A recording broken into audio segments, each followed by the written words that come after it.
semuanya, kali ini saya akan membuka presentasi ini dengan mengenalkan apa itu EBSS dan mengapa penting bagi kita untuk memahami alur outputnya.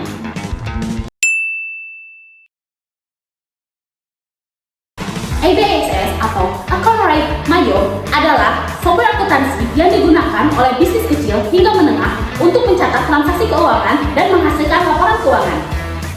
Sistem ini akan mempermudah pekerjaan akuntansi karena berbasis double entry dan menggunakan sistem accrual sehingga semua transaksi yang diinput akan secara otomatis mempengaruhi laporan dan akun terkait. Nah, tujuan utama dari presentasi ini adalah untuk memahami alur output dari sistem EBSS, yaitu data yang kita input akan diproses dan menghasilkan laporan-laporan penting untuk mendukung operasional dan pengambilan keputusan. Saya akan melanjutkan dengan menjelaskan tahapan umum alur dari sistem EBSS sebelum output dihasilkan. Pertama, kita memasukkan bukti transaksi seperti penjualan, pembelian, pengeluaran, dan pembayaran kas. Kemudian, sistem akan secara otomatis mencatat ke jurnal dan memperbarui buku besar.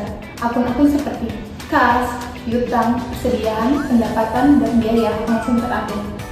Dari proses inilah, sistem menghasilkan berbagai output, baik laporan operasional maupun laporan keuangan.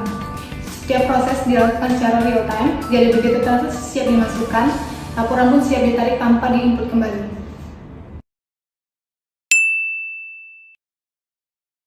Kali ini saya akan membahas jenis-jenis output atau laporan keuangan yang dihasilkan oleh EBSS. Pertama, laporan keuangan. Laporan keuangan ini meliputi laporan laba rugi, neraca, dan laporan arus kas. Kedua, laporan pendukung akuntansi seperti buku besar, jurnal umum, neraca saldo, dan rekonsiliasi bank. Ketiga, ada laporan operasional, misalnya laporan penjualan dan pembelian, kemudian ada daftar piutang dan umur piutang atau disebut dengan account receivable, kemudian ada daftar hutang atau yang disebut dengan account payable.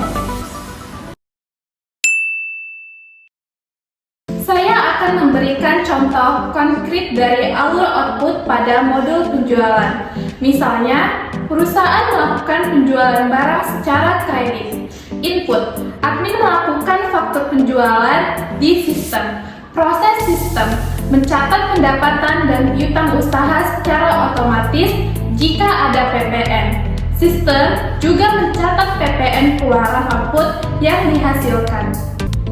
Invoice yang bisa dicetak atau dikirim ke pelanggan, laporan penjualan, update akun piutang usaha, dan pendapatan.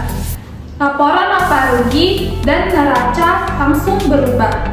Contoh ini menunjukkan bagaimana satu input transaksi bisa langsung mempengaruhi beberapa output sekaligus secara efisien. Saya akan menutup presentasi ini dengan menjelaskan manfaat output EBSS dan memberikan kesimpulan. Manfaat output EBSS. Yang pertama, memberikan informasi cepat dan akurat. Yang kedua, mendukung pelaporan pajak dan audit internal. Yang ketiga, membantu manajemen mengambil keputusan berdasarkan data aktual. Yang keempat, menghemat waktu karena tidak perlu menyusun laporan keuangan manual. Jadi kesimpulannya, output dari sistem EBSS adalah hasil dari proses pencatatan yang rapi dan otomatis. Laporan yang dihasilkan sangat lengkap, mulai dari laporan keuangan hingga laporan operasional. Dengan memahami alur output ini, kita bisa mengoptimalkan penggunaan sistem EBSS dalam kegiatan sehari-hari perusahaan. Sekian dari kelompok kami, saya mengucapkan terima kasih dan sampai jumpa lagi. Bye-bye!